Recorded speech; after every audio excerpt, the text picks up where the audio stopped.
Home guard సంబంధించిన సమస్య వాళ్ళందరినీ డెఫినెట్గా రెగ్యులర్ ఎంప్లాయీస్గా చేయబోతా ఉన్నాం అధ్యక్ష. డీజీపీ గారి కమిటీ దాని మీద వర్కౌట్ చేస్తూ ఉంది. వెరీ షార్ట్ పీరియడ్లో వాళ్ళ సమస్య పరిష్కారం కాబోతూ ఉంది. ఆశా వర్కర్లు సెకండ్ ఏఎన్ఎంస్ అని చెప్పి లక్ష్మణ్ గారు చెప్పినారు. లక్ష్మణ్ గారికి నా విజ్ఞప్తి, ఇవి కేంద్ర ప్రభుత్వం తెచ్చే స్కీములు, కేంద్ర ప్రభుత్వ స్కీమే, దాని కిందనే వాళ్ళు పనిచేస్తూ ఉన్నారు. గతంలో కూడా మోడల్ స్కూల్స్ అని చెప్పి యూపీఏ గవర్నమెంట్ తెచ్చింది, ఎన్డీఏ గవర్నమెంట్ ఏమో దాన్ని ఎత్తేసింది, మధ్యలో వదిలేసి ఇప్పుడు మనం భరిస్తూ ఉన్నాం.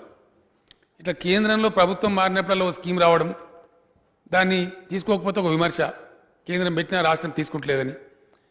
ఇవన్నీ కూడా నీతి ఆయోగ్లో కూడా నేను ప్రధానమంత్రి గారికి చెప్పిన అధ్యక్ష, చాలా బాధ్యతగా పోవాలి, ఇంత పెద్ద డెమోక్రసీ 70 సంవత్సరాలు అయిపోయింది, మెచ్యూరిటీ రావాల్సిన అవసరం ఉందని కూడా నేను చెప్పడం జరిగింది. రాష్ట్రాలను కాదని అడవులుగా మీరు కూడా స్కీములు పెట్టకూడదని కూడా చెప్పడం జరిగింది. పెట్టిన మరి పెడితే దానికి ఎదిగా కొనసాగించేటట్టు చట్టమన్న తీసుకురావాలని కూడా చెప్పడం జరిగింది అధ్యక్ష. ఏదేమైనప్పటికీ పాపం ఆశా వర్కర్స్ తక్కువ వృత్తిని పనిచేస్తూ ఉన్నారు. త్వరలోనే వాళ్ళు కూడా కొంత వృత్తి పెంచే ప్రయత్నం చేస్తాం అధ్యక్ష. ఈ సెకండ్ ఏఎన్ఎంస్ కూడా తక్కువ వృత్తిని పనిచేస్తూ ఉన్నారు, వాళ్ళకు కూడా కొంత పెంచడం జరుగుతుంది అధ్యక్ష.